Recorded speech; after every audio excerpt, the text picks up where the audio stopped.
Alright guys, so on this one we have some intermittent issues, namely with the air conditioner circuit and some others, sometimes the whole thing that comes from this is an older camper, so it has this type of fuse box in here which comes down. So this kind of came apart. It's just all wore out. So battery disconnect. Let's get rid of that. And then just a couple screws hold on the fuse box. And there's my new fuse box. A little nicer. Has lights, let you know when the fuses are out. Basically what happens is the fuses are real loose because the inside terminals, they have widened over time. It makes for loose connections. So it causes problems. So we're just gonna change that out. With this new one, it even came with little labels and stuff. Get these off Amazon for about $30 or so. So we'll go ahead, and you see they even give you the ring connectors. So they're letting you know they want you to use ring connectors with that. Make a good connection instead of just having the wires just kind of all over the place. So let me get this one out. I've already taken the 2 mounting screws out. See how much slack we have in the wires.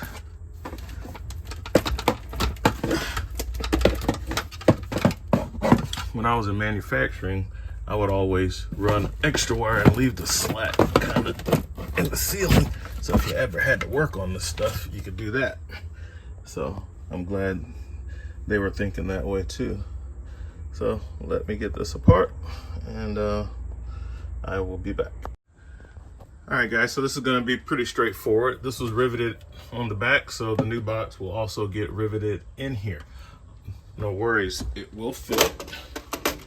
I've already put the screws in. They'll fit in there all the way to the bottom, just barely. And I'll orient it with the positive at the top because that's where that wire is and stuff to rest in the rest in the ceiling. Easiest way to do this, since we got a lot of slack and we can kind of, doesn't really matter where they go, they're all 20 amp fuses, and just cut the wires. Just snip all the wires off.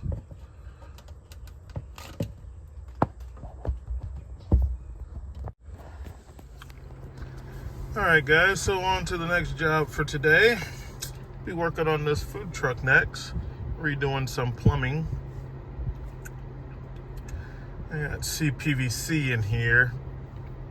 Shark bites failed on it. Imagine that. And I'll be using good old cleaner and pipe glue to, do it the normal way.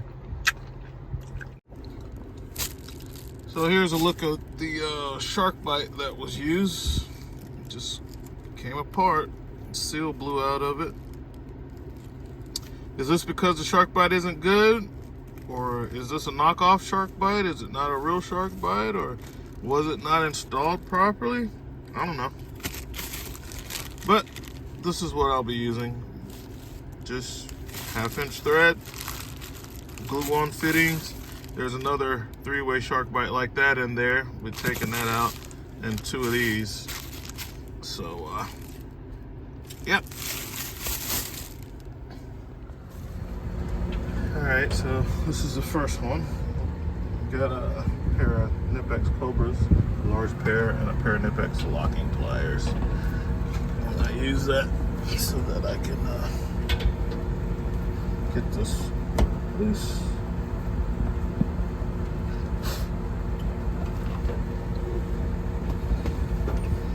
Okay, got that line. I just have to twist off the shark bite. May have to remove that bracket Give me a second. Okay, so if you have room, like I do, and you don't want to fight with taking these off, or you don't have the removal tool, just cut them off. So I had to remove the bracket, and now I'll just trim that off with the oscillating multi-tool.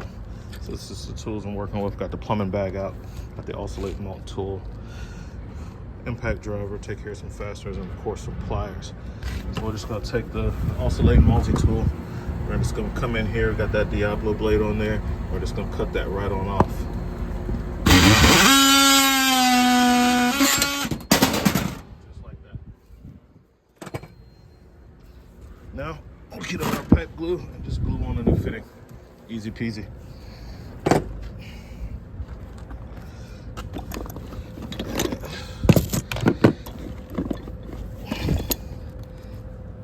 Hope that's not solid. That happens with cement. Sometimes I might have some more in the truck. There's a cleaner. All right, so the next one is right there. I cut that shark bite out. We got some room to move the pipe over because all of this is going to flex. So I'll cut that shark bite out, slide it over 1/2 inch, and just put a new stem on it.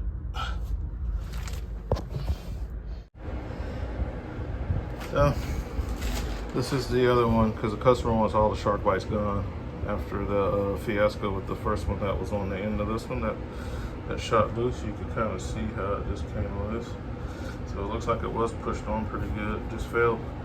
But yeah, just take your if you got room, don't waste time trying to get these off. These are real shark bites. I see the shark icon. They're hard to take off without the removal tool.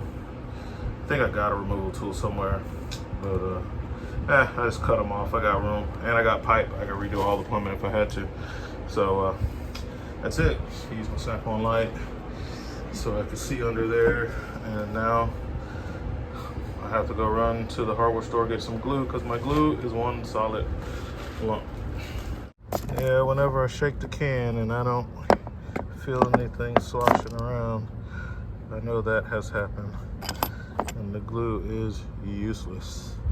And it doesn't matter how tight you close a can, it always does that. I think I'm gonna start putting Teflon locker on it, see how that works.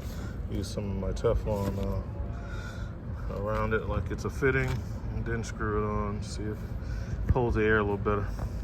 Anyway, I gotta go to the store, guys. Okay guys, got some more glue, multi-purpose, CPVC. I got my parts cleaned up, and in here and out there. Now I'll just glue them together, and that's a fix. A little easier to assemble whatever you can assemble out here. So in my case, it's the stem that's going to mate with the 1/2 inch sink fixture flexible line. And now I'll go under and get the other pipes and then glue in my final fitting. It's a little easier to show you this out here, but I got a bottle of liquid Teflon, and it's kind of thick and stuff, but it will. The camera looks a little blurry. See if I can clean that up a bit. But anyway, I put it on the pipe with the threads. I don't fool with that Teflon tape. I like pipe dope is what we called it as I was growing up. So I put a liberal amount of that on here, and now I'll tighten that up with my Knipex.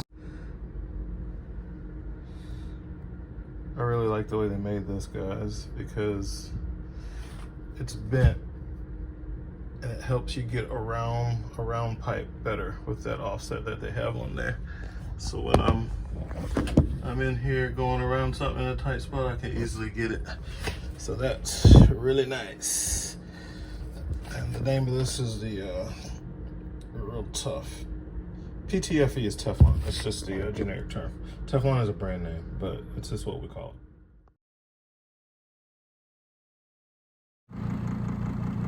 All right, guys, so we got one. This roof's kind of watching on all these roofs. Air conditioner. You can hear the noise it's making. You can also see that hole that's in there. Yeah, that ain't good. Looks like somebody been up here didn't put screws back in it.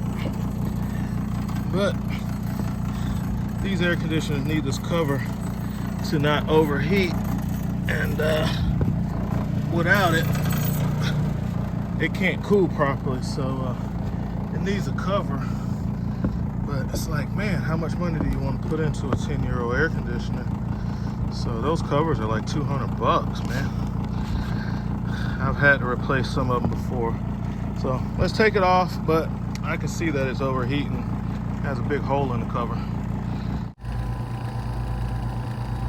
All right, so I don't know which way is up, guys. So I'm just taking a guess on that. Okay, so something fell through this air conditioner and it has broken the cover, but it's also broken a fan blade on it. So it needs a fan and a cover. You can shut it off if you know how. Yeah, this baby at the minimum needs a cover and a fan. You're looking at about 500 bucks with the labor. I wouldn't put that much money into this whole air conditioner. I'd snatch it off there and just throw a new top unit on. Okay, now that the unit is off and a closer inspection can be made, you can see that the unit tries to cool it first for about 5 minutes, but there are no blades on the condenser fan, so the condenser can't cool off. It overheats the compressor, it shuts it off, and the unit blows hot air. This unit probably will work with a new fan, and maybe he can patch up the cover because those are kind of expensive. Just kind of get some duct tape and go to town on that cover, save a couple $100, replace this fan. Fan probably costs about $40. You know, if you didn't have to pay for a guy like me to come out and actually do the work, this would be a pretty easy repair. Probably wouldn't cost you but $50.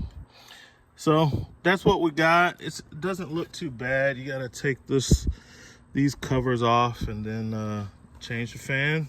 That's it, it'll work. Not as bad as I thought.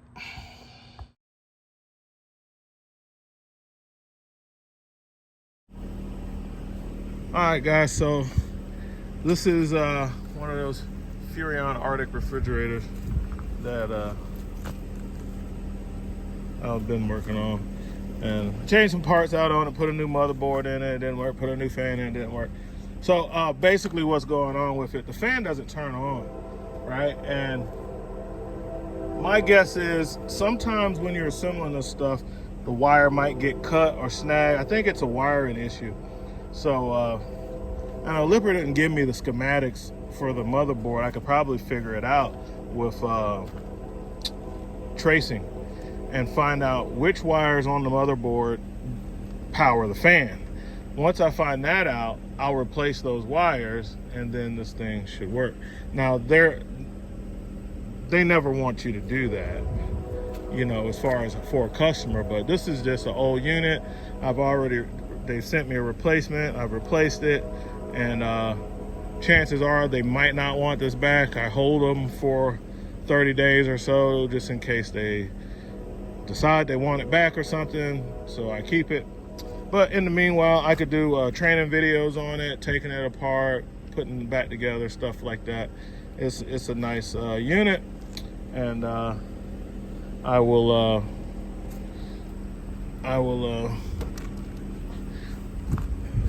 it's been sitting outside for a couple of days, but like I said, it's a nice unit, and they're like almost 3,000 bucks. So I'll be interested to find out the issue with the wiring, because I've changed the board on it already. So I know it's the wiring. I've changed the fan and I've changed the board. That's how Lippert wanted me to do it. You tell them what's wrong, you diagnose it, and they'll tell you what they want done as a resolution. That's how they work. So Or you could tell them what you think it is, but in the end, they're going to tell you what parts to change, and you're going to change it based on what they say, and that's just how they work.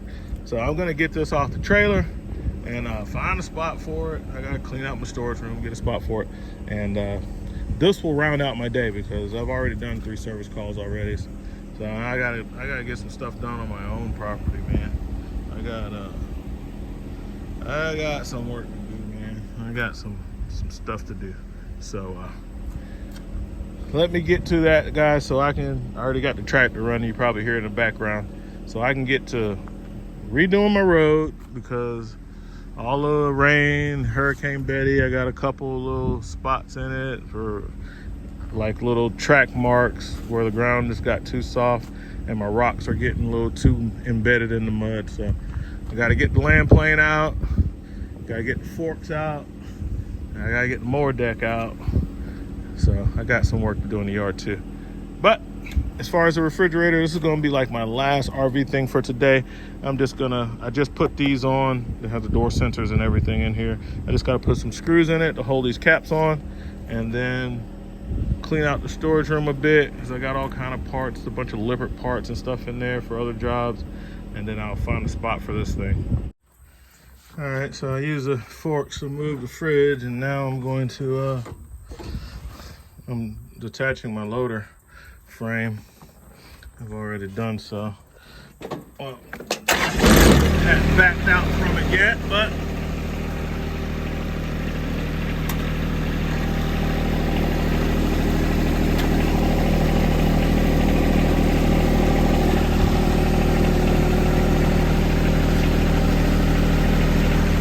see the hydraulics are in the way a little bit.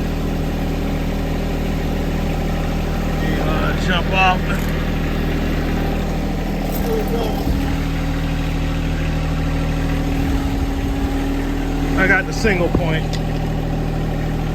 connection.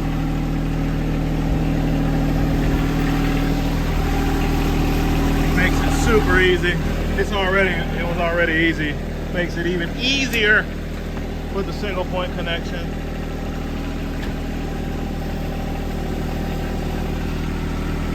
There you go.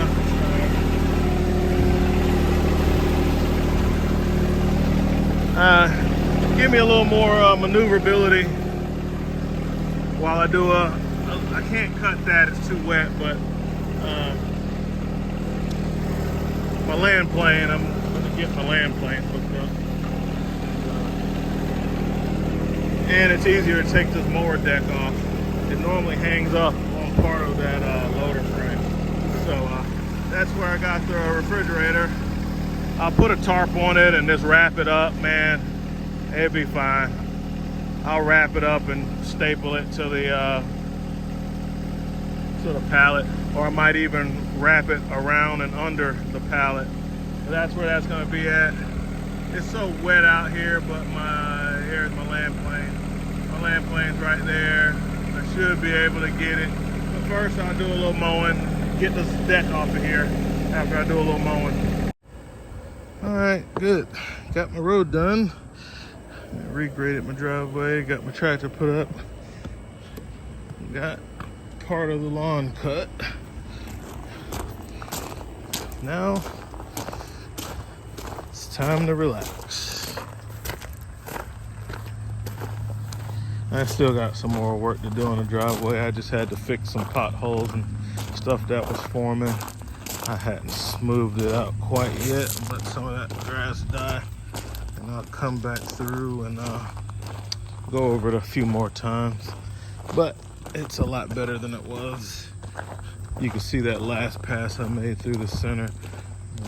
A bit of a deeper cut with my land plane.